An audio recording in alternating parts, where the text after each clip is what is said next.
الذي هدانا لهذا وما كنا لنهتدي لولا أن هدانا الله ولقد جاءت رسل ربنا بالحق والصلاة والسلام على النبي الأمي الرسول المسدد والنبي المؤيد المصطفى الأمجد والمحمود الأحمد وأهل بيته الطيبين الطاهرين المعصومين المظلومين ولعنة الدائمة ولا أعدائهم أجمعين. شاید آپ کے ذہنوں میں ہو کہ سال گزشتہ ہر سال کی طرح سے ایام اضحیٰ کے اختتام پر 11 تقاریر کا اہتمام کیا گیا تھا جن کا عنوان تھا محسنان اسلام. اور محسنان اسلام کے اس سلسلے میں پیغمبر اسلام کے 11 عظیم المرتبت اصحاب باوفا کا تذکرہ کیا گیا تھا. اور ارادہ یہی تھا کہ محسنان اسلام کے ذیل میں ان تمام عظیم ہستیوں کا ذکر کیا جائے جنہوں نے انبیاء و مرسلین اور ائمہ معصومین کے بعد کسی نہ کسی انداز سے اسلام اور مسلمانوں کی ایسی خدمت کی ہے کہ ہم پر یہ فریضہ عائد ہو جاتا ہے کہ ہم ان کے احسان کو تسلیم کریں اور وقتاً فوقتاً انہیں یاد کرتے رہیں. اس سلسلے میں پیغمبر اسلام کے اصحاب گرامی قدر کا ذکر بھی ابھی باقی ہے. 10 یا 9 ہستیوں کا ذکر بہرحال اس موضوع کا حق ادا نہیں کر سکا. اس کے بعد امیر المومنین سے لے کر 11ویں امام تک جتنے معصومین گزرے ہیں، جتنے بھی امام گزرے ہیں، ہر ایک کے اصحاب کا ذکر ہے. اور یہ وہ سلسلہ ہے یہی اصحاب کا کہ جن کی مدد سے ہم معصومین تک پہنچتے ہیں اور معصومین کے آثار علمی ہم تک پہنچے ہیں. لیکن خواہش ظاہر کی گئی کہ بجائے اس کے کہ اسی سلسلے کو آگے بڑھایا جاتا اور معصومین کے اصحاب کا ذکر کیا جاتا، ان علماء کرام کا تذکرہ کیا جائے کہ جنہوں نے اسلام پر، مسلمانوں پر، دین خدا پر اتنا بڑا احسان کیا ہے کہ خود معصومین نے ان کے احسان کا تذکرہ کر کے وقتاً فوقتاً ان پہ سلام بھیجا ہے. اور یہاں تک کہا ہے کہ لولا ہؤلاء لندرست آثار النبوہ، کہ اگر ہماری مدد کے لیے یہ ہمارے ساتھ دینے والے علماء نہ ہوتے تو لندرست آثار النبوہ، نبوت کے سارے آثار مٹ کے رہ جاتے، معصومین کی ساری کوششیں ختم ہو کر رہ جاتی. انہی کی وجہ سے معصوم کے آثار ہم تک پہنچ سکتے. ظاہر کی گئی کہ یہ سلسلہ اس سال کا علماء کرام کے حالات پر مبنی ہے.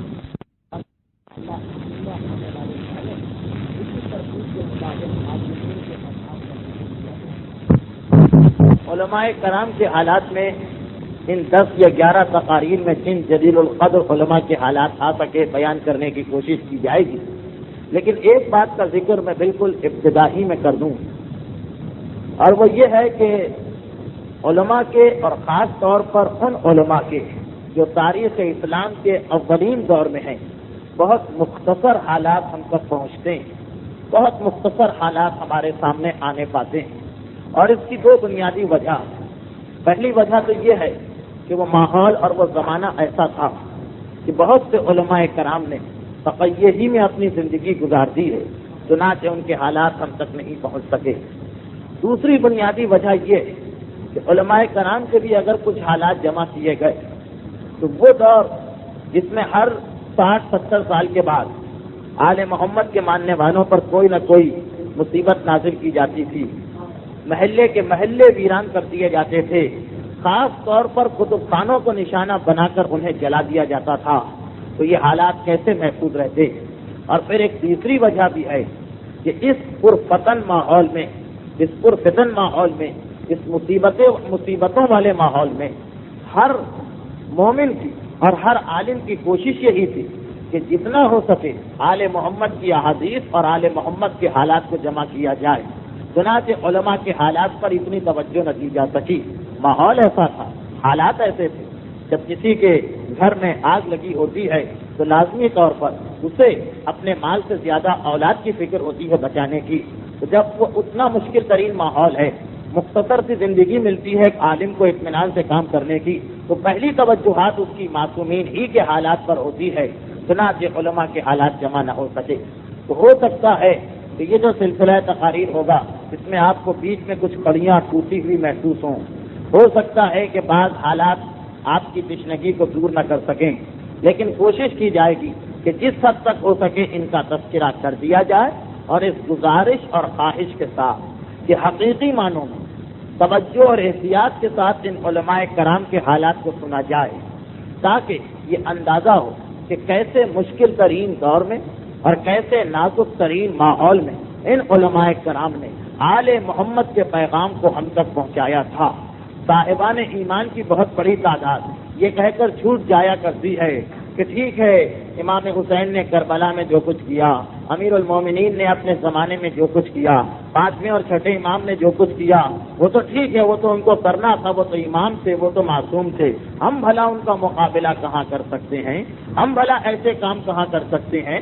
سیرت معصومین کے اتباع سے، سیرت معصومین کی پیروی سے تو یہ کہہ کر جان چھڑا لی جاتی ہے کہ وہ معصوم تھے، وہ نوری مخلوق تھے، وہ عصمت والے تھے، وہ الہی نمائندے تھے، وہ تو ایسا کریں گے، لیکن ہم جیسے گناہگار ان کے راستے پہ کیسے چل سکتے ہیں؟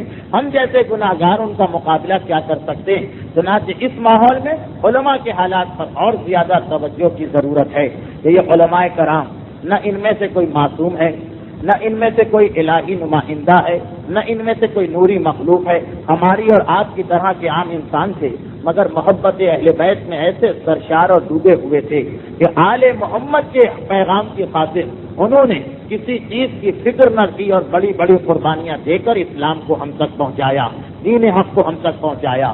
اور ان میں آج اس ہستی کے حالات سے اس سلسلے کا آغاز ہو رہا ہے، اس کا نام ہے محمد ابن یعقوب ابن اسحاق کلینی علیہ الرحمہ۔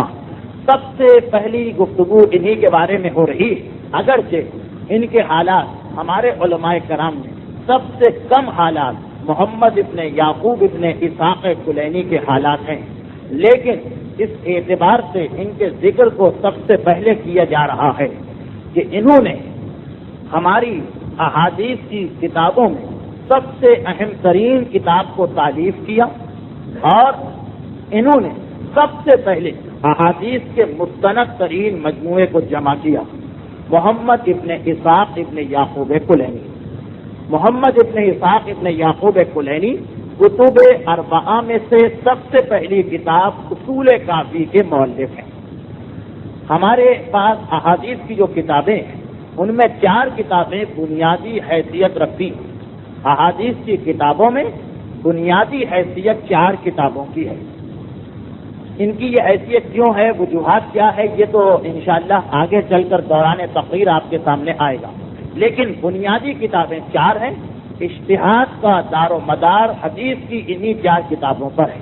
کوئی مجتہد فتویٰ دے ہی نہیں سکتا جب تک کہ ان 4 کتابوں کے ایک ایک ورق کو الٹ کر ان کی احادیث کو نہ پڑھ لے، اس کے بعد ہی وہ فتویٰ دینے کی منزل پر آتا ہے اور اسے پتہ چلتا ہے کہ کسی مسئلے میں معصوم امام نے کیا کیا ارشادات فرمائے ہیں۔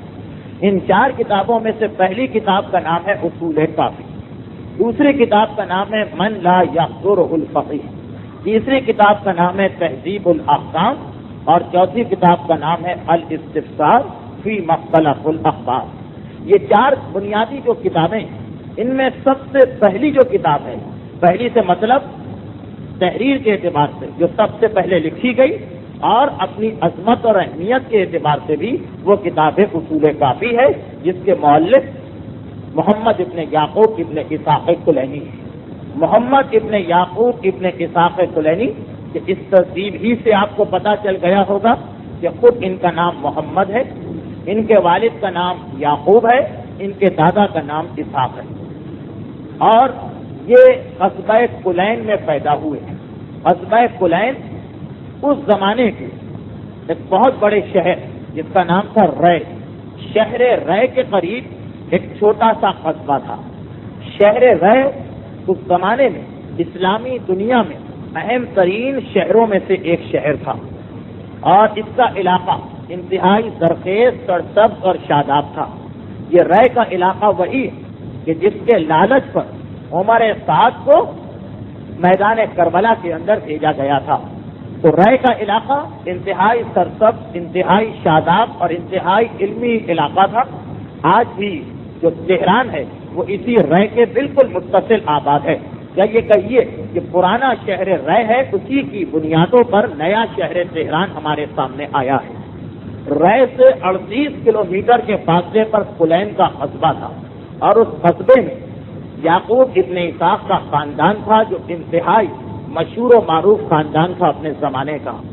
انہی کے یہاں، یعقوب کے یہاں، اسی کلین میں سن 250 ہجری کے لگ بھگ محمد کی ولادت ہوئی، ان کے بیٹے کی۔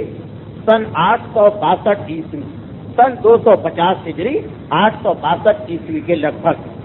یہ لگ بھگ کا لفظ میں نے اس لیے استعمال کیا کہ کسی بھی کتاب میں مستند یا غیر مستند ان کی صحیح تاریخ پیدائش یا سن پیدائش موجود نہیں ہے۔ چنانچہ اندازہ علماء کرام کا یہ ہے کہ یہ سن 250 ہجری کے لگ بھگ پیدا ہوئے ہیں، اور اس اندازے کی وجہ یہ کہ ان کے حالات میں یہ لکھا ہے کہ انہوں نے 11ویں امام کے امامت کے زمانے کو پایا تھا۔ 11ویں امام کی امامت 254 ہجری سے شروع ہوتی ہے، 260 ہجری میں اختتام کو پہنچتی ہے۔ چنانچہ اگر یہ 9-10 سال کی عمر میں جو انسان جب صاحب تمیز ہوتا ہے، سوچنے سمجھنے کی صلاحیت پیدا ہوتی، اگر وہ وقت 11ویں امام کی امامت کا تھا، تو اس کا مطلب یہ کہ سن 250 ہجری کے لگ بھگ ان کی ولادت ہوئی ہے۔ ان کی کنیت تھی ابو جعفر۔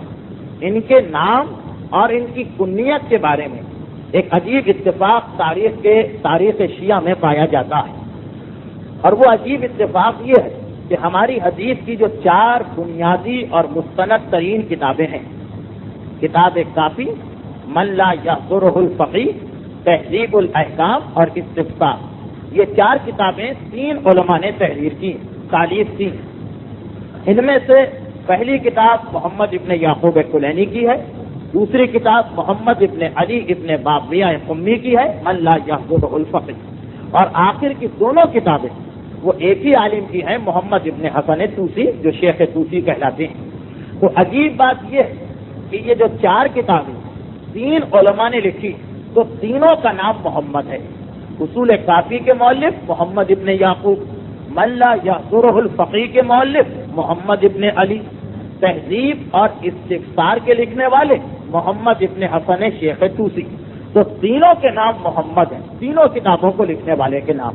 چنانچہ ان کو ہماری علمی کتابوں میں کہا جاتا ہے محمدون الثلاثہ، یہ 3 محمد جنہوں نے حدیث کی بنیادی کتابیں لکھی۔ اور اس سے بھی زیادہ عجیب اتفاق یہ کہ آخری زمانے میں، وہ تو تھا ابتدائی زمانہ 2 اور 3 صدی، آخری زمانے میں بھی حدیث کی 3 بہت اہم ترین کتابیں جمع کی گئیں، اور اتفاق یہ کہ ان آخری زمانے کی کتابوں کو جمع کرنے والے تینوں علماء کا نام بھی محمد ہے۔ ایک ہے بحار الانوار، محمد باقر ابن محمد تقی مجلسی کی، علامہ مجلسی۔ دوسری کتاب ہے الوافی، محمد ابن مرتضیٰ محسن فیض کاشانی کی، اور تیسری ہے وسائل الشیعہ، محمد حر عاملی کی۔ یہ تینوں بہت اہم کتابیں ہیں۔ وسائل الشیعہ فقہی مسائل کے موضوع پر ہے، بحار تو ایک بحر بحار ہے علوم اہل بیت کا، 14 جلدوں میں ہے وافی، 26 جلدوں میں ہے بحار الانوار، اور 20 جلدوں میں ہے وسائل الشیعہ، جو اصل میں 6 جلدوں میں تھی، جسے اب تقسیم کیا گیا ہے 20 میں۔ تو یہ 3 کتابیں جو آخری زمانے میں لکھی گئی، بہار کے مؤلف محمد باقر مجلسی، وافی کے مؤلف محمد محسن فیض کاشانی، اور وسائل الشیعہ کے مؤلف محمد حر آمدی، ان کا نام بھی محمد، چنانچہ یہ لوگ کہلاتے ہیں محمدون الثلاثۃ الاواخر، محمدون الثلاثۃ الاخر، آخری زمانے کے تین محمد۔ تو ابتدائی جو تین علماء تھے جنہوں نے حدیث کو جمع کیا ان کے نام بھی محمد، اور آخری دور میں 11ویں 12ویں ہجری میں جنہوں نے یہ کام کیا حدیث جمع کرنے کا ان کا نام بھی محمد ہے۔ اور ایک اور اتفاق جو اس سلسلے میں ہمیں نظر آتا ہے وہ یہ کہ ابتدائی جو 4 کتابیں 3 علماء نے جمع کی، تینوں کے نام محمد ہیں اور تینوں کی کنیت بھی ایک ہی ہے، ابو جعفر۔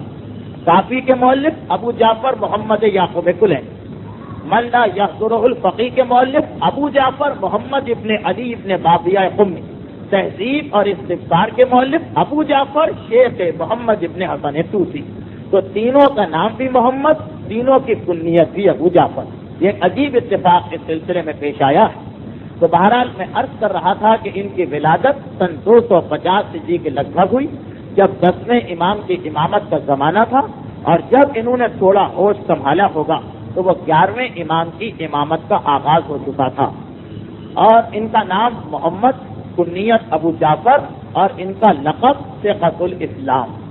یوں تو کئی القاب ہیں لیکن ان کا مشہور ترین لقب ہے ثقۃ الاسلام۔ یہ لفظ جب ہماری کتابوں میں آ جائے تو اس سے مراد ہوتی ہے انہی کی ذات، اور ثقۃ الاسلام کے معنی کہ اسلام جس پر بھروسہ کرے، مسلمان جس پر اعتماد کرے، کیونکہ ان کی ہستی ایسی تھی کہ تمام مسلمان ان کے دور یکساں طور پر ان کا احترام کیا کرتے تھے، اس لیے سب نے، تمام مسلمانوں نے مل کر ان کو ثقۃ الاسلام کا لقب دیا تھا کہ اسلام کو بھی آپ پر بھروسہ ہے اور سارے مسلمانوں کو بھی آپ کی ذات پر اعتماد ہے۔ ان کا خاندان جیسا کہ میں نے بیان کیا کہ کلین کے قصبے کا بہت علمی خاندان تھا، اور ان کے خالو علان کلینی اپنے زمانے کے انتہائی ممتاز عالم دین تھے، اور اپنے قصبے کلین کے تمام علماء کے شیخ اور سردار تھے۔ اسی خاندان سے، علمی خاندان سے ان کا تعلق تھا۔ ابتدائی زمانے میں اب جب حالات آتے ہیں تو بیچ میں کچھ یہ خشک گفتگو تو ہو ہی جاتی ہے، یہ تھوڑا سا مرحلہ ہے، اس کے بعد کچھ ان کی خدمات۔ ابتدائی زمانے میں انہوں نے تعلیم حاصل کی خود شہر رے میں، اور ان کے ابتدائی استادوں میں سے 36 استادوں کے نام تاریخوں میں ملتے ہیں۔ ان 36 استادوں میں جو نمایاں ترین استاد تھے ابو جعفر بیرقی، علی ابن محمد سمری۔ علی ابن محمد سمری یہ بعد میں چل کر، شروع میں ان کے استاد تھے، بعد میں چل کر یہ امام زمانہ کے چوتھے نائب خاص بنے تھے۔ وہی علی ابن محمد سمری جو آگے چل کر امام کے چوتھے نائب خاص بنے تھے، وہ بھی ان کے اساتذہ میں شامل تھے۔ 36 استادوں سے انہوں نے تعلیم حاصل کی، جن میں اہم ترین 3 ہیں، 2 کا نام میں نے لیا، تیسرے علی ابن ابراہیم قمی، جن کی تفسیر قمی انتہائی مستند تفسیروں میں ہے، اور اس کی خوبی یہ ہے کہ چونکہ تفسیر قمی جو علی ابن ابراہیم نے لکھی اور وہ خود 11ویں امام کے صحابیوں میں تھے، تو امام کے صحابی کے ہاتھ کی لکھی ہوئی تفسیر، اس کا مقصد یہ کہ براہ راست امام سے سن کر لکھی گئی، چنانچہ اس کی علمی حلقوں میں بڑی قدر و قیمت ہے، وہ بھی ان کے استادوں میں شامل تھے۔ اس کے بعد ان کی تمام زندگی کے حالات تو آپ کے سامنے آئیں گے۔ ان کی وفات سن 329 ہجری میں بغداد میں ہوئی، ولادت رے کے قریب کلین میں ہوئی، وفات بغداد شہر میں ہوئی سن 329 ہجری، اور جس سال ان کی وفات ہوئی اس کا سال ہے اس سال کا نام ہے تناصر النجوم کا سال، یعنی ستاروں کے ٹوٹنے کا سال۔ اس سال کا نام ہی تاریخوں میں ہے تناصر النجوم، ستاروں کے ٹوٹنے والا سال، کیونکہ اس سال آسمان سے بے انتہا ستارے ٹوٹ کر گرتے ہوئے دیکھے گئے تھے، بے انتہا ستارے اس سال ٹوٹ کر گرے تھے، اور ساتھ ساتھ انتہائی جلیل القدر علماء کرام کا بھی اسی سال انتقال ہوا، خود محمد ابن یعقوب کلینی کا انتقال ہوا۔ اس کے بعد شیخ ثبوت، جن کے بارے میں ہماری آئندہ تقریر ہوگی، ان کے والد علی ابن بابیہ قمی کا بھی انتقال اسی سال ہوا، جو انتہائی جلیل القدر عالم دین تھے۔ امام زمانہ کے چوتھے نائب خاص علی ابن محمد سموری کا انتقال بھی اسی سال ہوا، امام کی غیبت کبریٰ کا آغاز بھی اسی سال ہوا. تو اتنے علماء کا انتقال ہوا کہ اس اعتبار سے بھی اس کو کہا جاتا ہے سال تناثر النجوم، ستاروں کے ٹوٹنے کا سال. آسمان کے ستارے بھی ٹوٹے اور آسمان علم کے یہ درخشاں ستارے بھی ٹوٹ ٹوٹ کر گرے. تو اس سال کا نام ہی ہے سال تناثر النجوم. چنانچہ اس حساب سے ان کی عمر مبارک تقریباً 80 سال کے قریب قرار پاتی ہے. 80 سال کے قریب ان کی عمر مبارک قرار پاتی ہے. عیسوی حساب سے 941 عیسوی میں ان کا انتقال ہوا. اور ان کی نماز جنازہ محمد ابن جعفر حسینی ابو قیرات نے پڑھائی اور انہیں بغداد میں دفن کیا گیا، اسی محلے میں جس میں ان کا قیام تھا، باب الکوفہ، جو بغداد کے مشرق میں واقع ہے، دریائے دجلہ کے قریب. جسر عتیق، وہ جو پل ہے اس سے اتر کر بغداد کے مشرقی حصے میں ان کی قبر مبارک آج تک موجود ہے اور مرجع خلائق ہے. تو بہرحال یہ تو مختصراً کچھ ان کے حالات ہوئے. ولادت کہاں ہوئی، نام، کنیت، لقب، والد کا نام، خاندان، وفات، اور اس کے ساتھ ساتھ کہاں پہ ان کو دفن کیا گیا. بس اس سلسلے میں 2 باتیں اور سماعت فرما لیجیے، پھر ان کے حالات.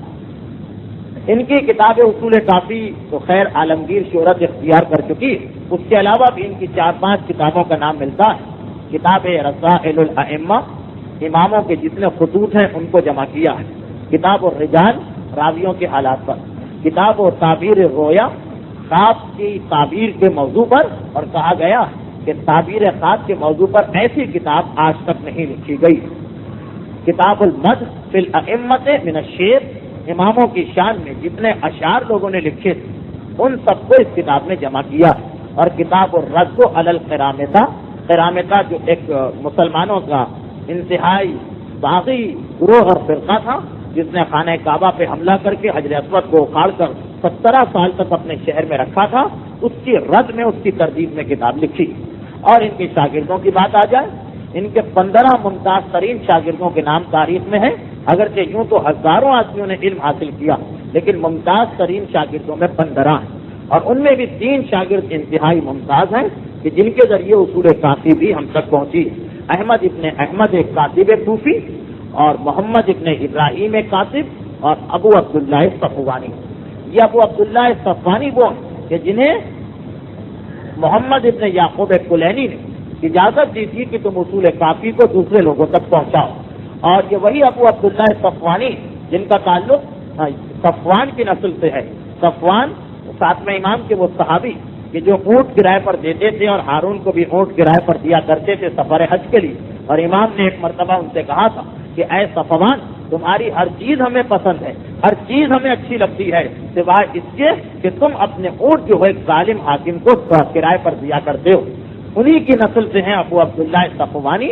اور ان کا بھی ایک بہت مشہور واقعہ ہے، کیونکہ موضوع سے ہٹ کر ہے اس لیے تفصیل میں نہیں جاتا، کہ جب حاکم وقت کے دربار میں موصل کا قاضی آیا تھا اور ان سے امامت کے مسئلے پر بحث ہوئی تھی اور کوئی طے نہیں پایا تھا، تو انہوں نے اسے مباہلہ کی دعوت دی کہ آؤ ہم دونوں مباہلہ کریں اور جھوٹے پر اللہ کی لعنت کریں. چنانچہ دربار میں انہوں نے اس سے مباہلہ کیا اور اگلے ہی دن اسی مسئلہ امامت سے مباہلہ ہوا اور اگلے دن قاضی موصل جو تھا وہ ہلاک ہو گیا. وہ بھی ابو عبداللہ صفوانی، یہ جنہوں نے مباہلہ کیا، یہ بھی ان کے شاگردوں میں ہیں. اب یہ مختصر حالات آپ کے ذہن میں رہے تو اس کے بعد ان کی باقی فضائل اور خصوصیات اور کارنامے بیان کرنے میں مجھے آسانی رہے گی. تو جیسا کہ میں نے بیان کیا کہ ان کا تعلق جس قصبے سے تھا وہ خود تو چھوٹا سا قصبہ تھا، لیکن اس سے تقریباً 40 کلومیٹر کے فاصلے پر رے نام کا وہ عظیم ترین شہر تھا جس سے بڑے بڑے علماء کرام پیدا ہوئے تمام مسلمانوں کے. یہاں تک کہ امام فخر الدین رازی جیسی عظیم ہستی کا تعلق بھی اسی شہر رے سے. جب انہوں نے جوانی حاصل کی تو اس وقت محمد ابن یعقوب کلینی پورے شہر رے کے جتنے بھی شیعہ فقہا اور مجتہدین تھے ان سب کے استاد قرار پائے، ان سب کے سردار قرار پائے. شیخ الفقہا اپنے زمانے میں رائے کے تمام فقیہوں کے وہ سردار بن گئے اور ان کا لقب ہی ہو گیا شیخ الفقہا. کچھ عرصے کے بعد یہ رائے سے ہجرت کر کے بغداد آ گئے، جہاں پہ اس وقت امام کے تیسرے نائب حسین ابن روح کی نیابت کا زمانہ تھا. بغداد آنے کے بعد اب کیونکہ امام کے جو نائب تھے تیسرے نائب حسین ابن روح، انہوں نے اپنی پوری زندگی تقیے میں گزار دی، اور اسی لیے عام مسلمان انہیں اپنا عالم سمجھا کرتے تھے۔ بہت دلچسپ ان کے اسی تقیے کا ایک واقعہ انشاءاللہ آئندہ تقریر میں آئے گا شیخ صدوق کے حالات میں، کہ کس انداز سے ان کے کسی فتوے کی، ان کے کسی حکم کی، ان کی کسی تحریر کی خلیفہ وقت کے دربار میں بھی انتہائی عزت تھی۔ تو وہ تو تھے تقیے میں۔ محمد ابن یعقوب کلینی جب آئے تو خیر یہ تو تقیے میں نہیں تھے، یہ آئے اور باب الکوفہ میں بغداد کے مشرق کے محلے میں انہوں نے قیام کیا۔ وہاں قیام کرنے کے بعد یہ بغداد کے تمام شیعہ فقیہوں کے شیخ اور استاد بن گئے۔ چنانچہ شیخ الفقہا یہ رائے میں بھی تھے، اور بغداد آنے کے بعد بھی شیخ الفقہا کے منصب کے اوپر یہ فائز ہو گئے۔ محمد ابن یعقوب کلینی بغداد میں آنے کے بعد بھی اپنے درس کے سلسلے کا آغاز کیا، اور اس انداز سے مذہب شیعہ کی خدمت کی کہ جو ایک روایت ہمارے یہاں ہے، ہمارے یہاں تو نہیں ہے، عام مسلمانوں کے یہاں، تو عام مسلمانوں نے بھی اور ہمارے علماء نے بھی اس روایت میں ان کو شامل کیا۔ وہ جو ایک روایت ہے پیغمبر اسلام کی کہ خدا ہر صدی کے اندر ایک ایسے شخص کو بھیجتا جو اس دین اسلام کو جس میں تبدیلیاں آ گئی ہوتی ہیں، وہ دین اسلام جسے لوگوں نے نظر انداز کر دیا ہوتا ہے، وہ دوبارہ دین کی تجدید کرتا ہے، یعنی دین کو بدلتا نہیں ہے، دوبارہ دین اسلام کو لوگوں کے سامنے پیش کرتا ہے، اور اس کا لقب ہوتا ہے مجدد۔ ایسے آدمی کا لقب ہے مجدد۔ ہر صدی کے دوران خدا ایک ایسے شخص کو پیدا کرتا جو دین کو دوبارہ تجدید کر کے لوگوں کے سامنے پیش کرتا ہے، یعنی لوگوں نے بھلا دیا ہوتا ہے، لوگ نظر انداز کر گئے ہوتے ہیں، لوگوں نے مذہب کو چھوڑ دیا ہوتا ہے، وہ آتا ہے اور آ کر ایک مرتبہ پھر لوگوں کے مذہب سے تعلق کو مضبوط اور گہرا کرتا ہے۔ اب یہ حدیث ہمارے یہاں تو نہیں ہے، یہ عام مسلمانوں کی حدیث، اور انہوں نے اس حدیث کی روشنی میں یہ دیکھا کہ مذہب شیعہ میں کون کون مجدد گزرا، یعنی ہر صدی میں مذہب شیعہ کی وہ کون سی نمایاں شخصیت ہے جس نے آ کر مذہب شیعہ کو ایک نئی قوت اور توانائی بخشی۔ چنانچہ ابن اثیر نے اپنی کتاب میں ایک فہرست دی ہے 34 صدی تک، اور ہمارے پاس علماء نے بھی خصوصیت سے ملا ہاشم خراسانی نے منتخب التواریخ میں پہلی صدی سے لے کر 13ویں صدی تک کے ہر صدی کے ایک ایسی شخصیت کا تذکرہ کیا جسے اگر یہ حدیث صحیح ہو تو مجدد کہا جا سکتا ہے۔ چنانچہ یہ لکھا جاتا ہے، شیعہ و سنی تمام علماء مل کر لکھ رہے ہیں کہ پہلی صدی کا مجدد جو ہے، پہلی صدی کے اندر جنہوں نے تجدید کی وہ ہمارے 5ویں امام کی ذات والا صفات، پہلی صدی کے مجدد ہمارے 5ویں امام، دوسری صدی کے مجدد ہمارے 8ویں امام جن کی شہادت 203 ہجری میں ہوئی، پہلی صدی 5ویں امام کی، دوسری صدی 8ویں امام۔ اس کے بعد تیسری صدی کا مجدد لکھا گیا ہے محمد ابن یعقوب کلینی کو، کہ انہوں نے تیسری صدی میں، یہ ذہن میں رہے کہ یہ تیسری صدی وہ ہے کہ جب امام کے نائب خاص موجود ہیں، لیکن مجدد کا شرف علماء نے دیا ہے محمد ابن یعقوب کلینی کو، کہ تیسری صدی انہوں نے آل محمد کے ماننے والوں کو در حقیقت بتایا کہ دین کیا ہے اور مذہب کیا ہے۔ چوتھی صدی کے مجدد سید مرتضی علم الہدیٰ، اور بعض علماء نے شیخ مفید کا نام لکھا لیکن اکثریت سید مرتضی علم الہدیٰ کو چوتھی صدی کا مجدد قرار دیتی ہے۔ 5ویں صدی کا مجدد کہا گیا ہے طبرسی کو، جنہوں نے مجمع البیان جیسی عظیم الشان تفسیر لکھ کر ہمیں دی ہے کہ آج تک اس کے مقابلے کی کوئی تفسیر نہیں۔ 6ٹھی صدی کا مجدد کہا گیا ہے نصیر الدین طوسی کو، کہ جن کے بارے میں یہ کہا جاتا ہے کہ جتنا شیعت کو اس شخص نے پھیلایا اتنا آج تک نہ ان سے پہلے نہ ان کے بعد کسی عالم نے اس طرح سے شیعت کی تبلیغ نہیں کی، ہلاکو خان کے وزیر بن کر مذہب حقہ کو پھیلایا۔ اسی لیے آج تک دشمن شیعہ سب سے زیادہ جو جلتے ہیں اور حسد کرتے ہیں وہ یہی نصیر الدین طوسی کی ذات ہے۔ 7ویں صدی کے مجدد انہی نصیر الدین طوسی کے شاگرد علامہ حلی، 8ویں صدی کے مجدد علامہ حلی کے بیٹے فخر المحققین کے شاگرد شہید اول، شہید اول کو 8ویں صدی کا مجدد کہا گیا۔ 9ویں صدی کے مجدد ہیں محقق کرخی۔ مجھے یقین ہے کہ اس مجمع میں 90% آدمیوں نے شاید پہلی مرتبہ یہ نام سنا ہو کہ محقق کرخی کون، اور شاید وہ 10% جنہوں نے سنا ہوگا ان میں سے بھی 8 یا 7% کو یہ پتہ ہی نہ ہو کہ ان کی کیا حیثیت۔ دیکھیے یہی تو ہماری احسان فراموشی. محقق کرکی جن کے بارے میں یہ کہا جاتا کہ نصیر الدین طوسی کے بعد سب سے زیادہ تبلیغ دین حقہ کی انہی محقق کرکی نے کی. یہ لبنان میں رہتے تھے. اب ان کا کارنامہ کیا؟ یہ لبنان میں رہتے تھے اور اس زمانے میں ایران دشمنان آل محمد کا سب سے بڑا مرکز تھا، سب سے بڑا مرکز. یہاں تک کہ تاریخوں میں لکھا کہ پوری دنیا اسلام امیر المومنین کے نام پر لعنت کا سلسلہ بند ہو گیا تھا بنو امیہ کے جانے کے بعد، لیکن ایران وہ علاقہ تھا جس میں محقق کرکی کے زمانے تک یہ لعنت کا سلسلہ جاری رہا. بدترین علاقہ معصومین نے اس وقت اسے قرار دیا کہ پورے مسلمان خاموش ہو گئے، لیکن یہاں کے لوگ اتنے بڑے دشمن اہل بیت تھے کہ خاموش نہ ہوئے. چنانچہ صفوی بادشاہوں نے خاص طور پر لبنان سے خط لکھ کر انہیں بلایا کہ آپ آئیے اور دین حقہ کی تبلیغ کریں. ایران کی پوری شیعت جو ہے وہ محقق کرکی کی مرہون منت ہے. چنانچہ انہیں 9ویں صدی ہجری کا مجدد کہا جاتا ہے. 10ویں صدی ہجری کے مجدد ہیں شیخ بہائی، 11ویں صدی کے مجدد ہیں علامہ مجلسی، 12ویں صدی کے مجدد ہیں باقر بہبانی. اور یہی 3-4 جن کو مجدد قرار دیا گیا ایک صدی کا کہ دین کی خدمت کی، یہی وہ عظیم الشان ہستیاں جن کے بارے میں وہ ایران کا گمراہ مفکر علی شریعتی یہ لکھ دیتا کہ میں آتش پرست گاندھی کو علامہ مجلسی اور باقر بہبانی سے بڑا شیعہ سمجھا کرتا ہوں. جبکہ 11ویں صدی کے مجدد علامہ مجلسی، 12ویں صدی کے مجدد باقر بہبانی اور 13ویں صدی کے مجدد مرزا حسن شیرازی، جنہوں نے تمباکو کے حرام ہونے کا فتویٰ دے کر ولایت فقیہ کی قوت کو منوا لیا تمام دنیا سے. اور اس پر فہرست ختم ہے، لیکن مجھے یقین ہے کہ آئندہ جو کتاب لکھی جائے گی 14ویں صدی کا مجدد اس میں رہبر انقلاب اسلامی آیت اللہ العظمی روح اللہ الموسوی الخمینی کا نام نامی ہوگا. اس لیے کہ 14ویں صدی کے اندر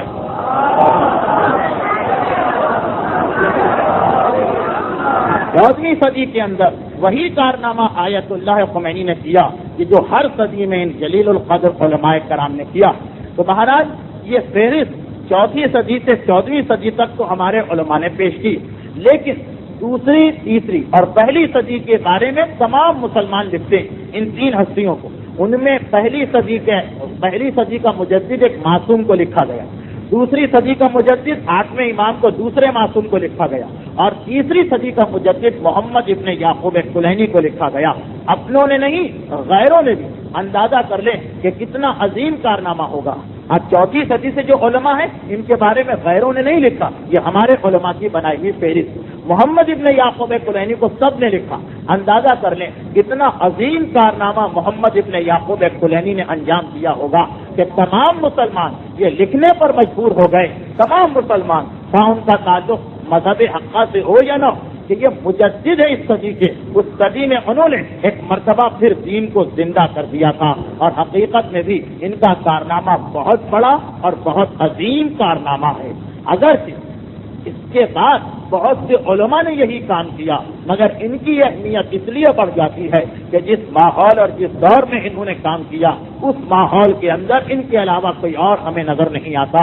محمد ابن یعقوب کلینی کا اصل کارنامہ کیا ہے؟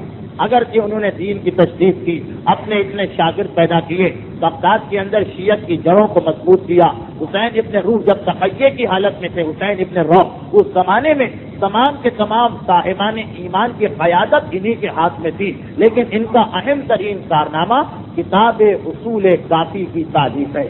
یہ کتاب اصول کافی جس کے اندر 16,199 احادیث موجود ہیں. 16,199 احادیث موجود ہیں اس کتاب اصول کافی میں.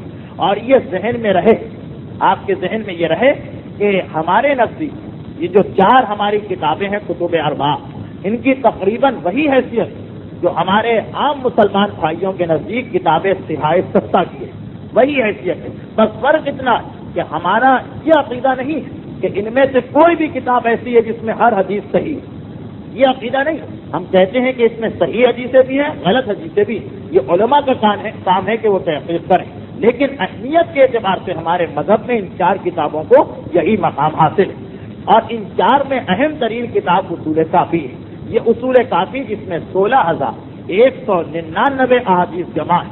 اب بات کسی مقابلے اور موازنے کی نہیں، لیکن صرف یہ بتانے کے لیے کہ جن کے حالات سازگار تھے، جتنا کام انہوں نے کیا اس سے بڑھ کر کام اس مرد مومن نے کر دکھایا، جس کا پورا زمانہ دشمن اور حالات مکمل طور پر ان کے خلاف. اس لیے کہ صحاح ستہ صحیح بخاری اور صحیح مسلم میں ملا کر 7,000 حدیثیں ہیں. ان دونوں کتابوں کو جمع کریں 7,000 حدیثیں، اور اس ایک کتاب میں 16,199 حدیثیں، یعنی اس کی دوگنی احادیث اس ایک کتاب کے اندر موجود. جبکہ ذہن میں رہے کہ ان کتابوں کے لکھنے والے کو کیسا ماحول اور زمانہ ملا ہوگا، اور محمد ابن یعقوب کلینی کو کیسا زمانہ ملا ہوگا. اور نہ صرف یہ کہ یہ 2 کتابیں بلکہ یہ 6 کی 6 جو کتابیں ہیں ان سب کو جمع کریں تو ان کی احادیث 6 کتابوں کی احادیث مل کر بھی ایک کتاب اصول کافی کی احادیث سے کم رہتی ہے.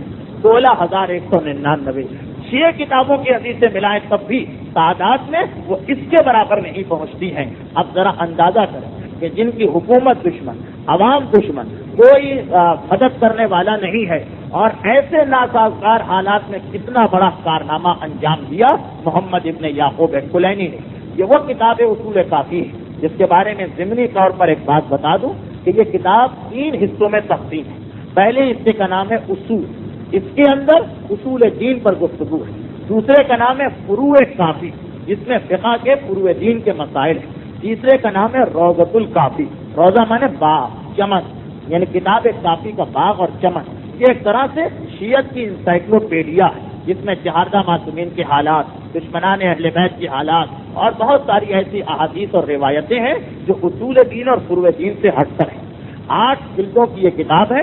2 جلدیں اصول کافی کی ہیں، 5 جلدیں فروع کافی کی ہے، 1 جلد روضۃ الکافی کی ہے. اب ایک بات جو میں بتانے جا رہا تھا ضمن، یہ جو 8 کتابیں انہوں نے لکھی اس کی تفصیل تو میں تھوڑی دیر کے بعد دوں گا، اگرچہ کچھ علمی گفتگو ہے اور عام آدمی کے لیے اس میں دلچسپی نہیں، لیکن اندازہ تو ہو کہ ہمارے علماء نے کیا کام کیا ہے. تفصیل میں بعد میں بتاؤں گا کہ اس کتاب کو کس انداز سے انہوں نے لکھا، لیکن ضمنی بات میں بتاتا چلوں کہ پہلی 2 جلدیں ہیں اصول دین کی، ان کا نام ہی ہے اصول کافی. اس میں سب سے پہلا چیپٹر ہے کتاب العقل والجہد، دوسرا ہے علم، تیسرا ہے توحید، چوتھا ہے حجت، اللہ کی حجت. حجت کے اندر نبوت بھی آ گئی، قیامت بھی آ گئی.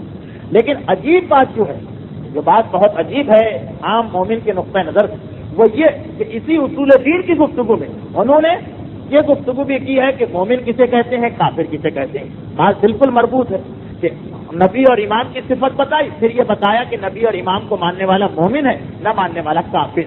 اس کے بعد جو انہوں نے گفتگو شروع کی اس کے اندر سارے کے سارے اخلاقیات کے مسائل ہیں. غصہ، غرور، اطاعت والدین، ہمسائے کا حق، جھوٹ بولنا، رزق حرام، یہ جتنی بھی اخلاقیات کی گفتگو ہے ان سب کو محمد ابن یعقوب کلینی نے فروع دین میں شامل نہیں کیا، بلکہ اصول کافی کے اندر اس کو درج کیا اور بتایا کہ ان امور کا یعنی کردار کے بنانے کا تعلق اصول دین سے ہے، ان کی نگاہ میں فروع دین سے نہیں. اور جو اپنے کردار کی اصلاح نہیں کرتا در حقیقت وہ اصول کا ٹھکرانے والا.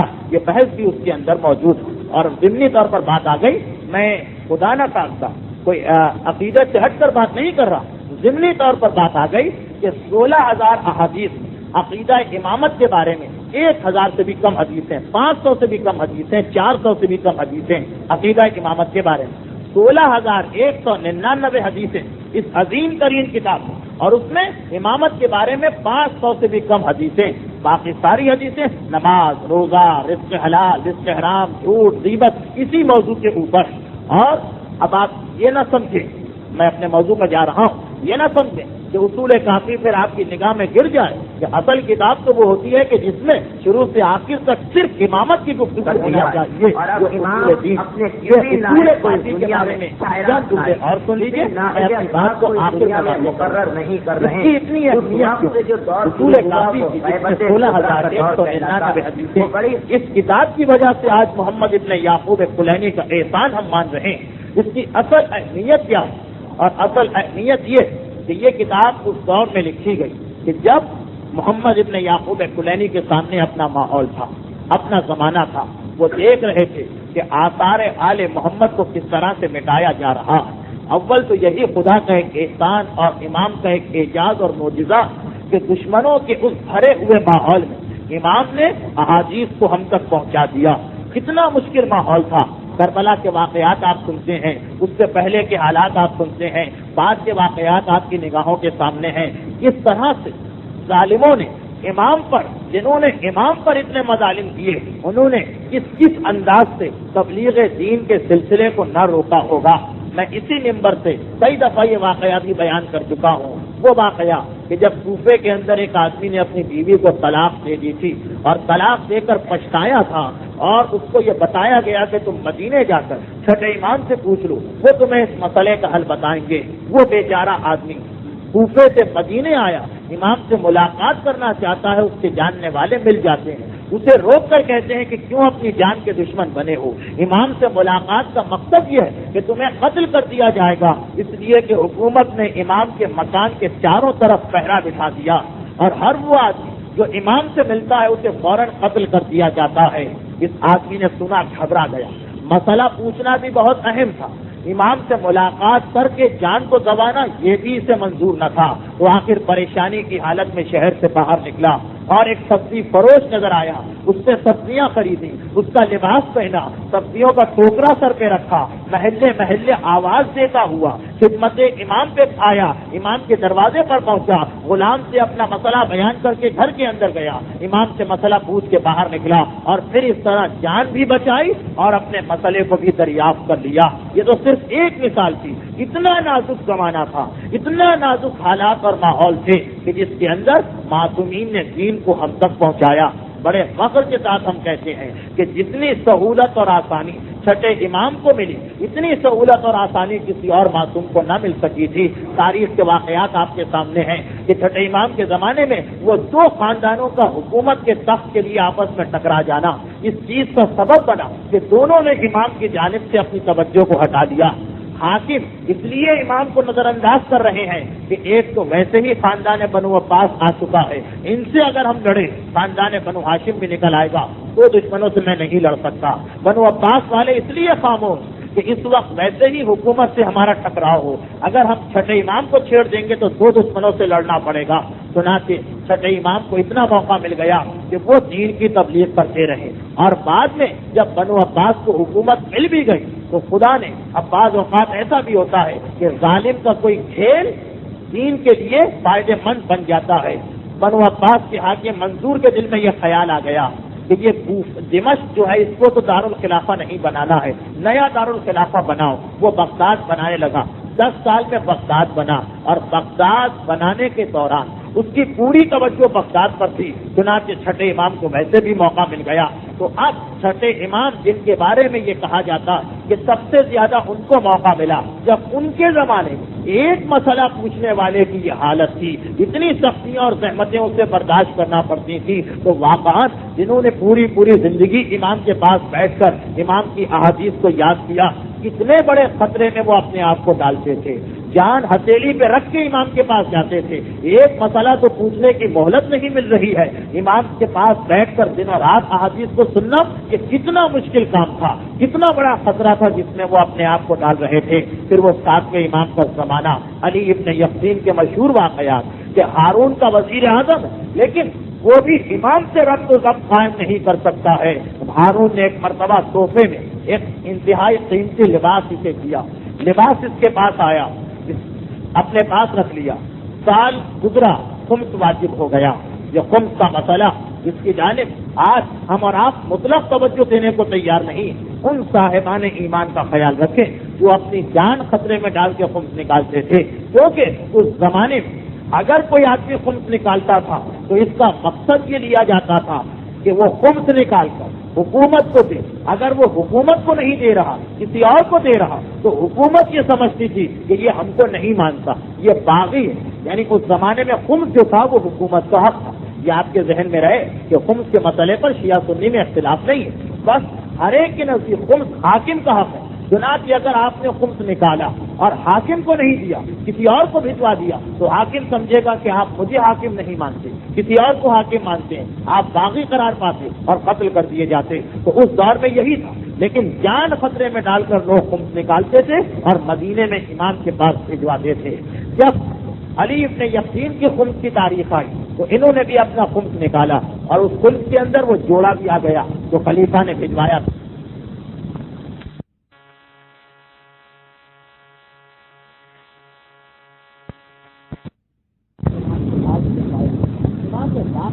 سامان کو رکھ یہ لباس واپس بھجوا دیا اور یہ کہہ کر کہ اسے ابھی اپنے پاس رکھو اور قریب تمہیں اس کی علی بن یقین پریشان، میں نے خود امام کو دیا ہے، امام واپس کر رہے اور کہہ رہے کہ ضرورت پیش آئے گی، ایسی کون سی ضرورت مجھے پیش آ سکتی؟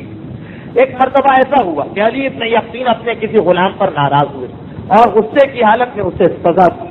غلام بہرحال یہ تو نوکر غلام، اس کے بارے میں شریعت نے کچھ حقوق رکھے ہیں، لیکن کم از کم اتنا کہ اگر وہ جان بوجھ کر حکم عدولی کرے تو اسے سزا دی جا سکتی ہے۔ اسے سزا ملی، وہ غصے میں آ گئے، وہ سیدھا ہارون کے دربار میں پہنچا اور جا کر ہارون کے پاس لگائی بجھائی کرنے لگا کہ آپ اس کو وزیر اعظم بنا کے بیٹھے، یہ تو آپ کو مانتا ہی نہیں، اس کا حاکم، ان کا حاکم تو کوئی اور ہے، مدینے والا۔ ہارون کئی دفعہ سن چکا تھا ایسی باتیں، کہا ثبوت کیا ہے؟ جواب دیا ثبوت یہ کہ جو لباس آپ نے ان کو بھجوایا تھا یہ انہوں نے مدینے میں اپنے امام کو بھجوا دیا، میرے سامنے یہ لباس امام کو بھجوایا گیا۔ ہارون نے فوراً علی ابن یقین کو بلایا، علی ابن یقین لائے گئے۔ ایک مرتبہ ہارون نے جلال کی حالت میں سوال کیا، کہاں ہے وہ لباس جو میں نے تجھے بھجوایا تھا؟ اب جو یہ سنا فوراً ذہن میں آ گیا کہ امام نے کس لیے وہ لباس واپس کروایا۔ دوسرے غلام سے کہا کہ جاؤ فلاں مقام سے وہ لباس لے کے آؤ، دوسرا غلام وہ لباس لے کے آیا۔ جب انہوں نے خود امام کی خدمت میں بھجوایا تھا تو اس لباس پر عطر وغیرہ لگا کر اس کو امام کی خدمت میں بھیجا تھا کہ امام کی خدمت میں جا رہا ہے، خوشبو لگا کر بھیجوں۔ اب جو واپس آیا تو خوشبو تو ابھی تک موجود تھی، کہنے لگے کہ اے خلیفہ یہ کس نے میری برائی آپ سے کر دی؟ میں نے تو آپ کے لباس کا اتنا احترام کیا کہ دیکھیے اب اس کو خوشبو لگا کے میں رکھا کرتا ہوں، اسے استعمال بھی نہیں کرتا، اسی حالت میں خوشبو لگا ہوا رکھا ہے۔ ہارون نے دیکھا بھی، سنا بھی، سونگا بھی، اتنا خوش ہوا کہ فوراً اس غلام کے قتل کا حکم دے دیا۔ لیکن یہ تو سوچی کہ زمانہ کتنا نازک تھا، جان ہتھیلی پہ رکھ کے اپنے آپ کو امام سے منسلک کرنا پڑتا تھا، ذرا کسی نے چغلی کر دی۔ یہ علی ابن یقین تو خیر وزیر اعظم تھے، ہارون کے ذاتی دوست تھے، ذاتی تعلقات تھے، اس لیے ہارون نے اتنی تحقیق کی۔ اگر یہ نہ ہوتے، ایک عام مومن ہوتے تو فوراً قتل پہلے کیا جاتا، تحقیق بعد میں ہوتی رہتی۔ تو اس دور میں وہ جتنے صحابی امام کے پاس تھے ان کے لیے کتنا مشکل مسئلہ تھا، لیکن پھر بھی وہ آتے تھے معصومین کے پاس اپنے گھر والوں کو آخری وصیت کر کے، ہم جا رہے ہیں علم حاصل کرنے، آ گئے تو ٹھیک، نہیں آئے تو سمجھنا کہ امام کے خاطر امام کے قدموں پہ قربان ہو گئے۔ آتے تھے امام کے پاس بیٹھتے تھے، امام کی احادیث کو لکھا کرتے تھے، امام کی احادیث کو تحریر میں لاتے تھے۔ چنانچہ ایک وہ دور آیا، خاص طور پر چھٹے امام کے زمانے میں ایک وہ دور آیا کہ پوری مملکت اسلامیہ میں، مسلمانوں کی پوری مملکت میں امام کے علوم، امام کے مسائل، امام کے شاگرد پھیل گئے، ہر جگہ امام ہی کا نام لیا جانے لگا، ہر ایک اپنا علم امام ہی سے حاصل کرتا تھا۔ روایتوں میں یہ ہے کہ اونٹ بھر بھر کے مدینے سے جانے لگے جن پر امام کی احادیث کے ذخیرے جمع تھے، اونٹوں کو بھر بھر کے لے جایا جانے لگا۔ لوگ جب کسی سے ملاقات کرنے دوسرے شہر میں جاتے تھے تو بطور ہدیہ اور تحفہ اسے امام کے روایتیں لے جا کے پیش کیا کرتے تھے۔ اب حکومت گھبرائی، اب حکومت پریشان ہوئی، سوچا کہ امام کے ان علوم کو روکنا چاہیے، چنانچہ پوری قوت کے ساتھ امام کے علوم کو روکا گیا۔ اب امام کے شاگردوں نے امام کے پاس بیٹھ کر کچھ کتابیں لکھی تھی، ان میں 400 کتابیں بہت اہم تھیں، ان کا نام تھا اصول، کتابوں کا نام تھا اصول، یہ بالکل بنیادی کتابیں مذہب کی، اور کیونکہ وہ 400 تھی اس لیے کہلاتی تھی اصول اربعہ مئہ، اربعہ مانے 4، مئہ مانے 100، اصول اربعہ مئہ 400 بنیادی کتابیں یہ امام کے شاگردوں نے لکھی۔ حکومت نے دیکھا کہ یہ تو امام کا علم پھیلتا چلا جا رہا ہے، اسے روکنا چاہیے، روکنے کے سارے طریقے اختیار کیے جنہیں میں مختلف مجالس میں بیان کر چکا ہوں، تفصیل میں جانے کا وقت نہیں۔ مثلا امام کے مقابلے میں چھوٹے چھوٹے مجتہدین لا کے کھڑے کر دیے، امام کے سامنے شاہی علماء بٹھا دیے، فتویٰ دینا ان کا کام، حدیث بتانا ان کا کام، امام کے ماننے والوں کو قتل کرنا شروع کیا۔ جس کے بارے میں شک ہو جاتا کہ اس کے پاس امام کی احادیث کی کوئی کتاب ہے اسے فوراً گرفتار کر دیا جاتا تھا، کتاب مل جاتی تھی تو قتل کر دیا جاتا تھا، اور جس مقام پر یہ شبہ ہوتا کہ شاید اس گھر میں امام کی کوئی کتاب رکھی ہوئی ہے، گھر کو آگ لگا دی جاتی تھی، قلم انگلیاں کاٹ لی جاتی تھی امام کے احادیث لکھنے والوں کی۔ امام کے احادیث لکھنے والے بڑے بڑے علماء، واقعات بھی ہیں کہ 10 سال کسی نے امام کے پاس بیٹھ کے کتاب لکھی، حاکم کو اطلاع ملی، کتاب لے کر پانی میں ڈال دی۔ اب اس شخص کے دل پہ کیا گزرے گی جس کی 10 سال کی محنت اس کے سامنے ضائع ہو رہی ہو۔ اسحاق ابن ابی عمیر کا تو مشہور ترین واقعہ ہے۔ ابن ابی عمیر ہمارے چھٹے امام کے ایک صحابی تھے، انتہائی جلیل القدر صحابی، اور انہوں نے امام کے پاس بیٹھ کر کئی کتابیں لکھی۔ حاکم وقت کو اسلام نہیں کیا جائے گا، اگر کوئی غلطی بھی کرے گا تو فوراً اپنی غلطی کا اقرار کر لے گا۔ اس وقت ہوگی اس دور کے اندر کی عورتیں بھی قرآن اور حدیث کی مدد سے مدد کیا جا رہا ہے، اپنے مسئلے کے اوپر عمل کریں گے۔ بھائی گرفتار ہو رہا، ظالم حاکم گرفتار کر رہا، کوئی مقدمہ نہیں، کوئی عدالت نہیں، کوئی گواہی نہیں، کوئی کسی قسم کی کوئی بات نہیں سنی جائے۔ معلوم ہے بہن کو میرا بھائی مارا جا رہا، اگر ہم میں سے کسی کے گھر پہ ایسا وقت آ جائے تو کیا ہوگا؟ عورتیں سر پیٹنے لگیں گی، ماتم کی اور گریے کی آواز بلند ہونے لگے گی، سب کی توجہ اس جانب ہو جائے گی، ان سپاہیوں کے ہاتھ جوڑے جائیں گے، یہی تو ماحول ہوگا۔ لیکن دیکھیے مومن کی شان کیا ہوتی۔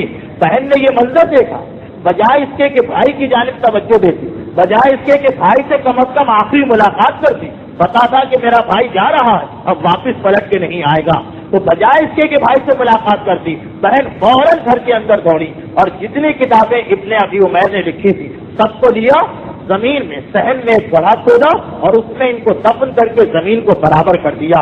میرا بھائی بے شک چلا جائے مگر یہ احادیث ختم نہیں ہونا چاہیے، احادیث تک ظالم حاکم کا ہاتھ نہیں پہنچنا چاہیے۔ ادھر وہ گرفتار کر کے لے جائے گئے، بہن بھائی سے مل بھی نہ سکی، ابن ابی عمیر لے جائے گئے، مکان کی تلاشی ہوئی کوئی کتاب نہیں ملی، چنانچہ ان کو قید میں ڈال دیا گیا۔ قتل نہیں کیا گیا اس لیے کہ ثبوت نہیں مل سکا۔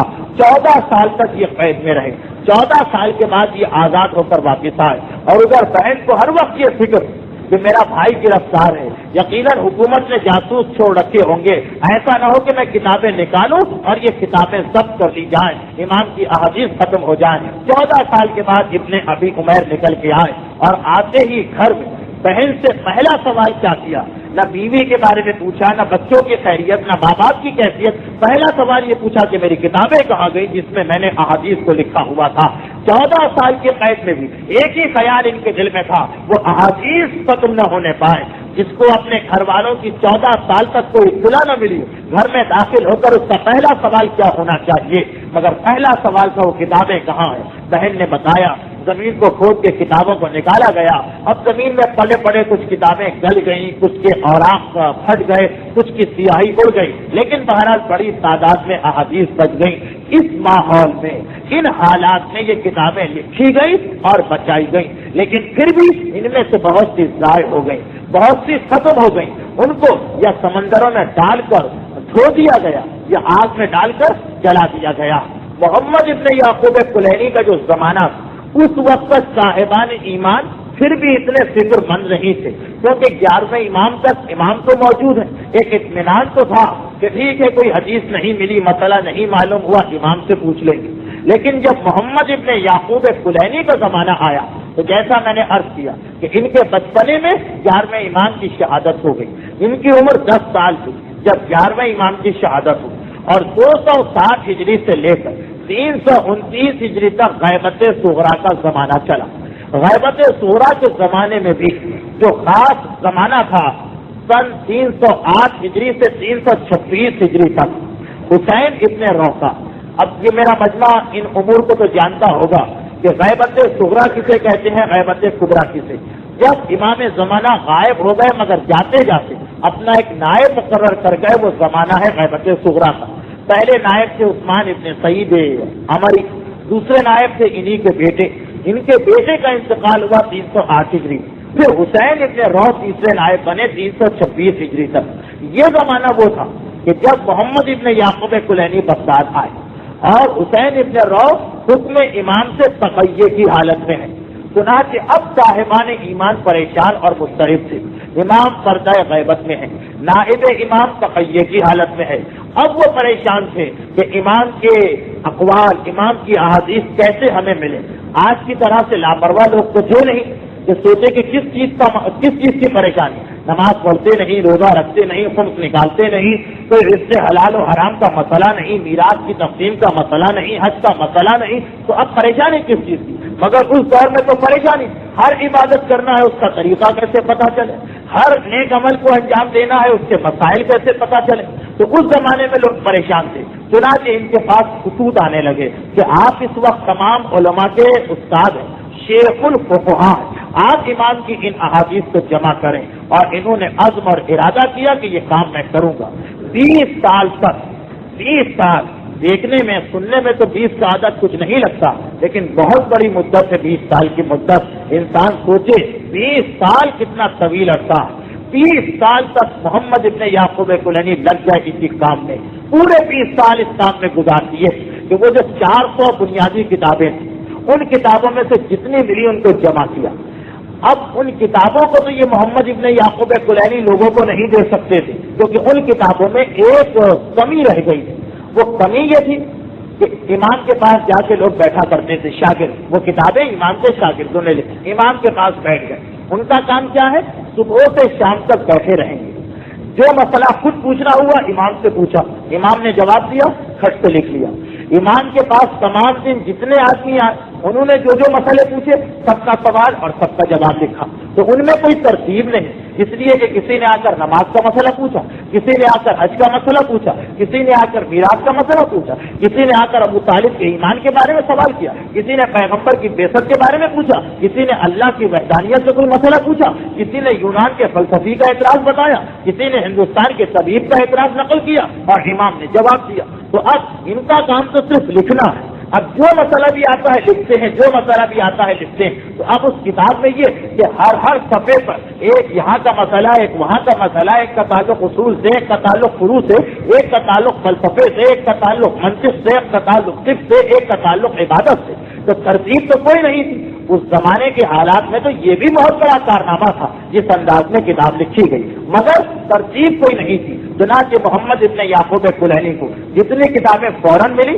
انہیں جمع کیا اور ترتیب کی۔ اس کے بعد یہ خود نکلے، قصبے قریے گاؤں گئے، 20 سال تک یہ صرف گھومتے رہے۔ جس جگہ کے بارے میں پتا چلا کہ وہاں پہ فلاں آدمی کے پاس امام کی ایک حدیث ہے، تو ہزار میل کا فاصلہ طے کر کے صرف ایک حدیث کی خاطر اس کے پاس گئے، ایک حدیث اس سے مل جائے گی۔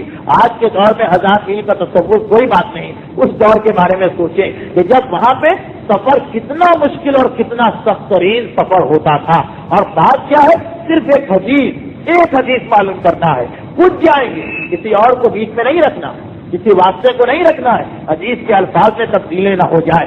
20 سال تک پوری اسلامی دنیا میں گھومتے رہے، پوری اسلامی دنیا میں گشت کرتے رہے، جہاں سے جو حدیث ملی، امام کا جو قول ملا اسے لے کے آئے، اور لانے کے بعد اب اس کو ترتیب دینا بھی ایک کام ہے۔ 16,000 حدیثیں کسی کے پاس جمع ہو جائے، ترتیب دینے کو کہا جائے، کتنا مشکل کام ہے، انہیں ترتیب بھی دینا ہے۔ اصول کافی کی سب سے بڑی خوبی یہ کہ جتنی بہتر ترتیب سے یہ کتاب لکھی گئی، اس سے پہلے اس ترتیب سے کوئی کتاب نہیں لکھی گئی تھی، بالکل عقلی ترتیب ہے۔ پہلے عقل کے مسائل، پھر علم کے مسائل، پھر توحید کے مسائل، پھر حجت کے مسائل، پھر ایمان و کفر کے مسائل، پھر دعا کے مسائل، پھر قرآن کے مسائل، پھر رشتہ داروں سے تعلقات کے مسائل، پھر فروع دین کے مسائل۔ تو اس 20 سال تک اس دور میں 20 سال تک مسلسل سفر کرتے رہے، احادیث کو جمع کرتے رہے، اور ایک ترتیب کے ساتھ لکھتے رہے۔ اصول کافی تیار ہو گئی۔ اس کتاب کی جو ایک اہم ترین خصوصیت علماء نے بتائی ہے، 20 سال کے بعد وہ جو 400 کتابیں امام کے شاگردوں نے لکھی تھی، ان میں سے جتنی مل گئی، کچھ ان کو نہیں مل سکی، وہ ان کے بعد کے علماء کو ملی، کچھ آج تک کسی کو نہیں مل سکی، تو جتنی مل گئی ان کو جمع کیا۔ اس کے علاوہ باقی جہاں تک ان کی رسائی تھی، جہاں تک ان کو خبر ملتی گئی کہ کسی کے پاس ایک حدیث بھی ہے، صرف ایک حدیث کی خاطر وہ فاصلہ طے کر کے گئے، اس حدیث کو لے کے آئے، اور اس کے بعد اصول کافی لکھی گئی۔ تو سب سے بڑی جو اس کتاب کی ایک اضافی خوبی مانی جاتی ہے وہ یہ کہ ہماری حدیث کی کتابوں یہ وہ پہلی اور آخری اور واحد کتاب ہے کہ جو کتاب امام کے نائب خاص کی موجودگی میں لکھی گئی۔ امام کے جو 4 نائب تھے، ایک تو آج کے نائب ہیں کہ ان کا امام سے کوئی رابطہ نہیں، لیکن ایک وہ 4 نائب تھے جو امام سے خط و کتابت کرتے تھے، لوگوں کے مسئلے امام تک پہنچاتے تھے۔ اگر کوئی ایسا مسئلہ آ جائے کہ لوگ گمراہ ہو رہے تو امام ان کے ذریعے سے خط لکھا کرتے تھے۔ شیخ صدوق کی تقریر میں آئے گا جب منصور حلاج نے آ کر مسلمانوں اور شیعوں کے عقائد کو بگاڑنا شروع کیا تو کیسے امام کا خط آیا۔ تفصیل تو انشاءاللہ آئندہ تقریر میں کچھ آ جائے گی، لیکن خلاصہ یہ کہ امام سے لوگوں کا تعلق تو تھا۔ کوئی چیز آپ کو پوچھنا ہے آپ خط لکھ کر دریافت کر سکتے ہیں، امام کو کچھ بتانا ہے امام اس ذریعے کے ذریعے، اس چینل کے ذریعے امت کو بتا سکتے ہیں۔ تو یہ کتاب جو لکھی گئی تو اس کی خوبی یہ کہ محمد ابن یعقوب کلینی کی پوری زندگی جو گزری وہ یا 11ویں امام کی حیات تھی یا ان کے نائب کا زمانہ تھا، یہاں تک کہ ان کا انتقال ہوا 329 ہجری میں، امام کے آخری نائب کا انتقال ان کے بعد ہوا 15 شعبان سن 329 ہجری میں۔ محمد ابن یعقوب کا انتقال بھی ان سے پہلے ہوا، یعنی غیبت صغریٰ کا پورا زمانہ انہوں نے دیکھا، 4 نائبوں کا پورا زمانہ انہوں نے دیکھا، ان کی کتاب ان کے ہاتھ میں گئی، یقینی طور پر انہوں نے پڑھی ہوگی، بلکہ بعض علماء نے تو یہ لکھا بھی ہے کہ مشہور یہ ہے اس کتاب کے بارے میں کہ یہ خود امام زمانہ تک گئی، امام نے اسے دیکھ کر کہا ھذا کافٍ لشیعتنا، یہ کتاب ہمارے ماننے والوں کے لیے ہر اعتبار سے کافی ہے۔ اس کا نام کافی پڑھنے کی ایک وجہ یہ بھی بتائی جاتی ہے کہ امام نے یہ کہا۔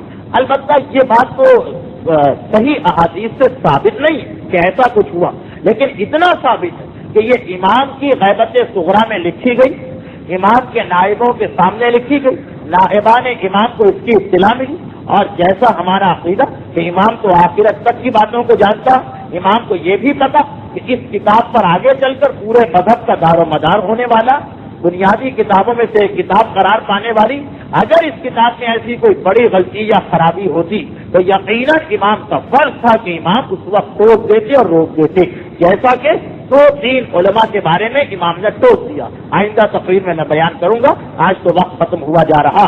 اگر ایسی کوئی غلطی ہوتی تو امام روک دیتے اور ٹوک دیتے۔ امام کی خاموشی اس بات کا ثبوت ہے کہ جبکہ امام کا ذریعہ بھی ہے، آج تو ٹھیک ہے کوئی نائب خاص نہیں، امام کا نائب خاص بھی، دوسرے علماء غلطی کر رہے امام ٹوک بھی رہے، مگر ان کی کتاب کے بارے میں کوئی ایسی بات نہیں آئی، تعریف ہی تعریف سنی گئی۔ یہ اس کتاب کی ایک بہت بڑی خوبی ہے۔ بس میری بدقسمتی ہے کہ چونکہ میرا مجمع اتنی دقیق باتیں نہیں سمجھ سکتا، اس لیے میں یہ نہیں بتا سکتا کہ احادیث کے نقطۂ نظر سے اس کتاب کی کیا اہمیت۔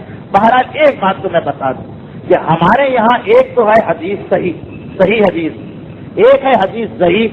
ضعیف کا مقصد یہ جس کا سلسلہ سند کچھ کمزور، اور ایک ہوتی ہے موضوع حدیث۔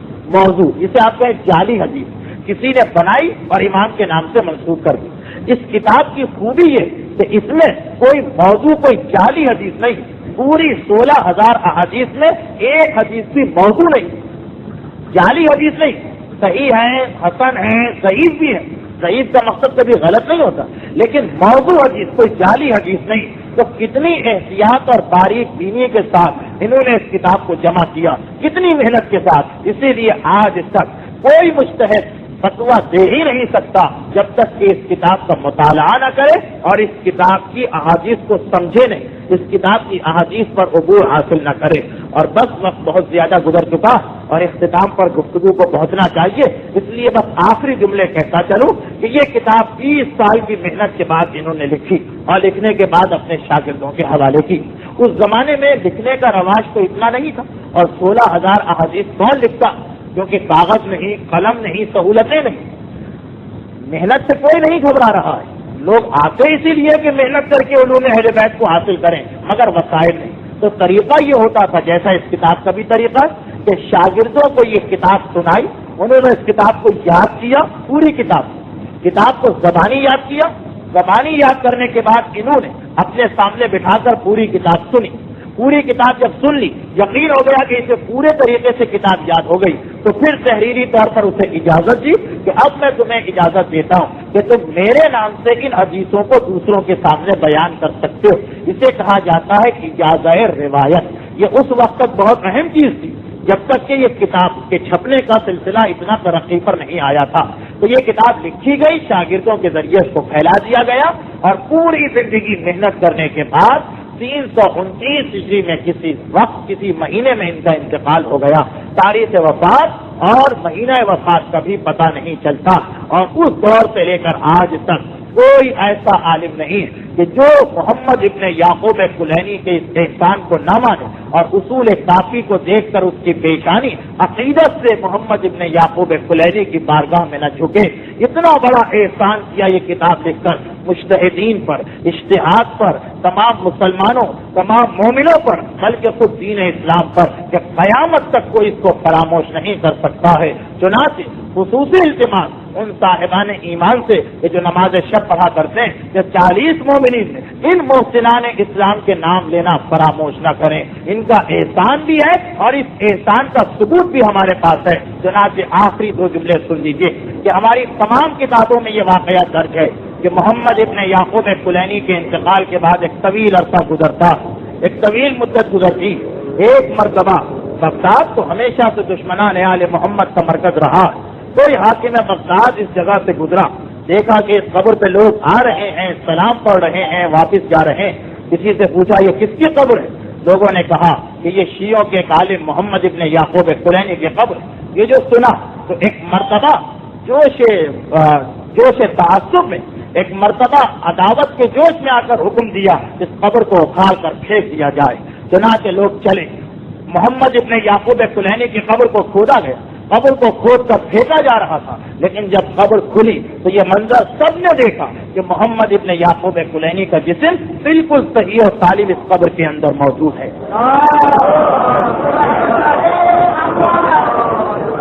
کفن پہنے ہوئے لیتے ہیں، یہاں تک کہ ان کے پہلو میں اب وہ واقعہ نہیں ملتا کہ یہ کیا ہوا، لیکن اس قبر کے کھودنے کے بعد پتا چلا کہ کوئی بچہ بھی تھا جو مر گیا تھا، ساتھ ہی دفن کیا گیا، وہ بچہ بھی اسی حالت میں لیٹا ہوا ہے۔ اس بچے کی بھی یہی کیفیت ہے۔ یہ تو امام اور نبی کی صفت نظر آتی ہے کہ ان کا اعجاز یا امام اور نبی کا اعجاز یا ان کا اثر برابر تک پہنچتا ہے، مگر یہ محمد ابن یعقوب کلینی کا معجزہ۔ اور بعض روایتوں میں سید نعمت اللہ جزائری مثلا اتنا جلیل القدر عالم دین، اس واقعے کو اس انداز سے انہوں نے نقل کیا۔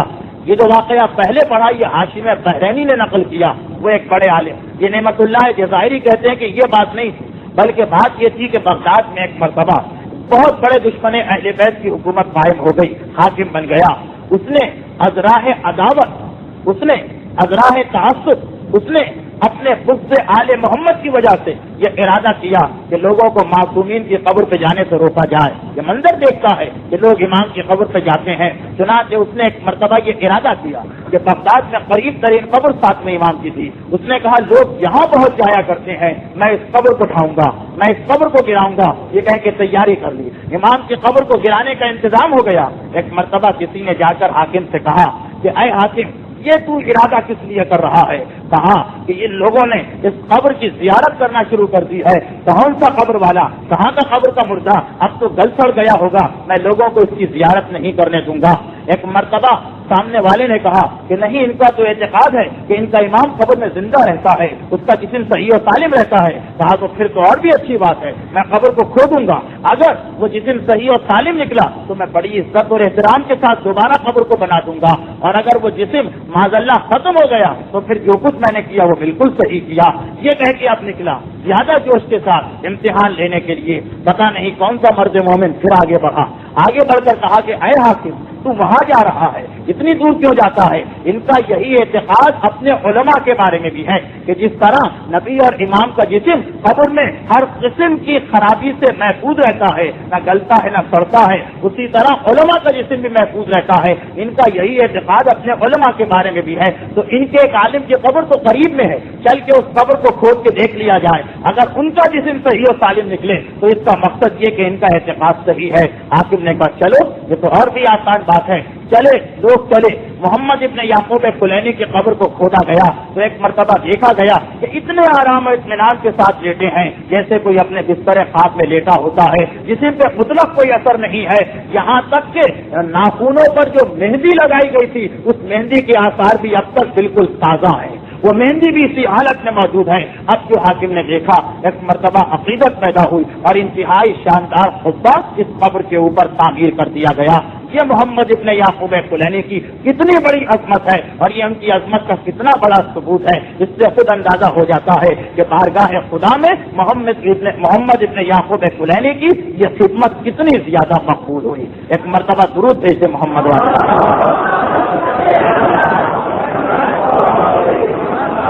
مجھے خلاف توقع اس وقت یہاں پہ بہت بڑا ایک مجمع نظر آ رہا ہے. بڑا ان معنوں میں کہ یہ ہفتے وار درس ہے.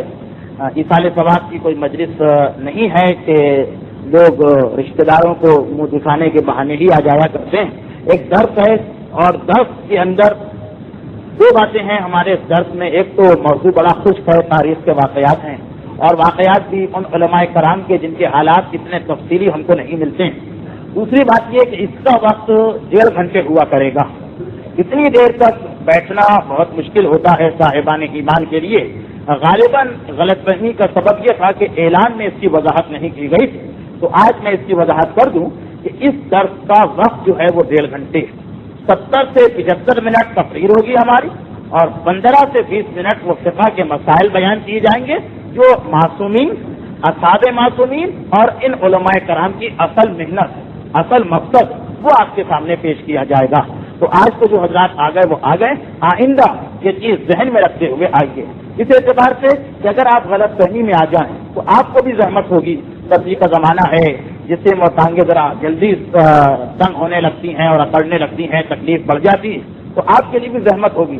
اور ہمارے جبکہ یہ ساری کی تقریر ریکارڈ بھی ہوں گی, آپ گھر میں اطمینان سے لحاظ میں لیٹ کر بھی سن سکتے ہیں. اور دوسری بات یہ کہ اگر سامنے کا مجمع جو ہے وہ بہت بے چین ہونے لگے اپنے وقت کے بعد, تو اس کا خیال تھا جب 45 منٹ کی تقریر ہوگی, لوگ بے چین ہونے لگے, اٹھنے لگے, تو پھر تقریر کرنے والے کا بھی ارتکاز جو ہے, اس کا کنسنٹریشن جو ہے وہ ختم ہونے لگتا ہے اور تقریر کرنے میں مزہ نہیں آتا ہے. چنانچہ گزارش یہی ہے کہ جو حضرات اتنی دیر تک آ سکیں وہ آئیں, اور جن کے لیے زحمت ہو جائے تو بہرحال کوئی ایسی بات نہیں ہے, تقریریں بعد میں بھی سنی جا سکتی ہیں. اب فقہ کے مسائل کا 15 منٹ کا وقت ہے. جو حضرات جانا بھی چاہتے ہیں ان سے گزارش ہے کہ جب اتنی دیر بیٹھ گئے تو 15 منٹ اور بیٹھ جائے, تاکہ اس کا نظم جو ہے, مجلس کا نظم جو ہے وہ نہ بگڑنے پائے. جن کے سمجھ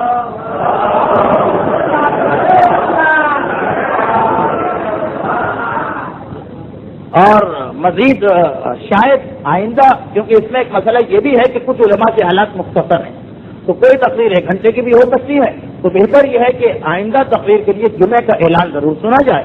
میں اعلان کرنے والے اپنے ساتھی سے بھی یہ گزارش کروں گا کہ وہ اعلان میں یہ وضاحت کر دیا کریں کہ اس ہفتے کی تقریر 1 گھنٹے کی ہوگی یا 1.5 گھنٹے کی. تو اعلان بھی سن لیجیے گا تاکہ جو واقعی یہاں آنا چاہیں 1 گھنٹے والے, اگر 1 گھنٹے کی تقریر ہے تو وہ آ جائیں, اس ثواب سے بھی کیوں محروم رہے. کمل میں لیٹ کر تقریر سننے کا ثواب کچھ اور ہوتا ہے, یہاں زحمت میں آ کے تقریر سننے کا ثواب بہرحال کچھ اور ہوتا ہے. تو فقہی مسائل کے سلسلے میں جو مسئلہ مجھے بیان کرنا ہے وہ مسئلہ ہے کہ میں کئی دفعہ بیان کر چکا ہوں, اور کچھ ایسے نوجوان مجھے نظر آ رہے ہیں جنہوں نے اتنی کثرت سے یہ مسئلہ سنا جب ان کے لیے اس مسئلے میں کوئی کشش نہیں رہی. لیکن کیونکہ پھر بھی پوچھا جاتا ہے, بار بار پوچھا جاتا ہے, اس لیے میں اسے دوبارہ بیان کر رہا ہوں. ٹھیک ہے, بات تازہ ہوتی رہے. 15 منٹ کی تقریر میں آپ کو 70 سال کی عبادت کا ثواب مل جایا کرے تو اس سے بہتر کون سی چیز ہے. مسئلہ ہے بینک کا مسئلہ, بہت پوچھا جاتا ہے, بار بار لوگ پوچھتے ہیں.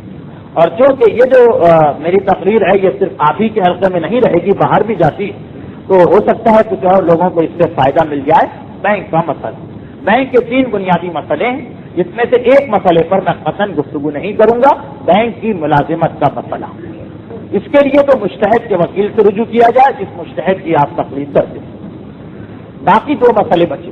ایک مسئلہ ہے بینک میں پیسہ رکھوانے کا, اور ایک مسئلہ ہے بینک سے پیسہ قرضے پر لینے کا, اس انداز میں کہ اس کے اوپر واپس کرتے وقت آپ کو کچھ سود بھی دینا پڑے گا. اور اسی کے ذیل میں وہ مسائل بھی آ جائیں گے کہ جس کا تعلق حکومت سے ہے.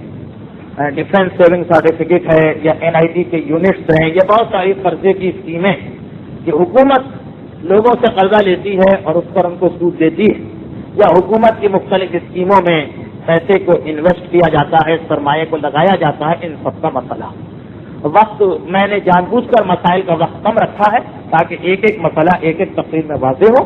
سارے مسئلے ایک ہی تقریر میں بیان کیے گئے تو کوئی واضح نہ ہو سکے گا۔ اس سلسلے میں بنیادی طور پر آپ ایک مسئلہ سن لیں، مجہول مالک۔ ہماری فقہ کی ایک اصطلاح ہے مجہول مالک۔ مجہول کے معنی ہے ان نون، جس کا پتہ نہ ہو، مالک کے معنی مالک۔ تو مجہول المالک ایسے پیسے کو کہتے ہیں جس کے مالک کا پتہ نہ ہو، معلوم ہی نہ ہو کہ یہ پیسہ کس کا ہے۔ اب اس کی دو ہی صورتیں ہو سکتی ہیں، ایک تو یہ کہ وہ جو پیسہ ہے کسی ایک آدمی کا پیسہ ہے لیکن اب یاد نہیں رہا کہ کس کا پیسہ ہے۔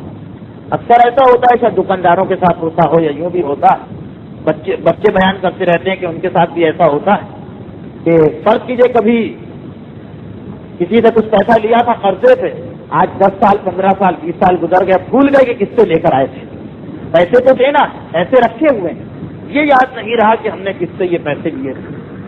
یا کبھی کبھار ایسا ہوتا ہے جو فقہ کے مسائل اب سے 3 سال پہلے محمدی ویلفیئر میں آئے تھے کہ مثلا آپ بازار میں گئے روٹیاں خریدنے، دکاندار سے آپ نے کہا کہ روٹی دے دو، دکاندار کو چھوڑے کوئی پھیری والے سے کوئی چیز لینے گئے، آپ ٹھیلے والے سے آپ نے اس سے کہا کہ 1 درجن دے دو، اس نے 1 درجن دے دیے، گھر آ کر گنا تو پتہ چلا کہ وہ 12 نہیں ہے بلکہ 13، ایک وہ زیادہ دے گیا۔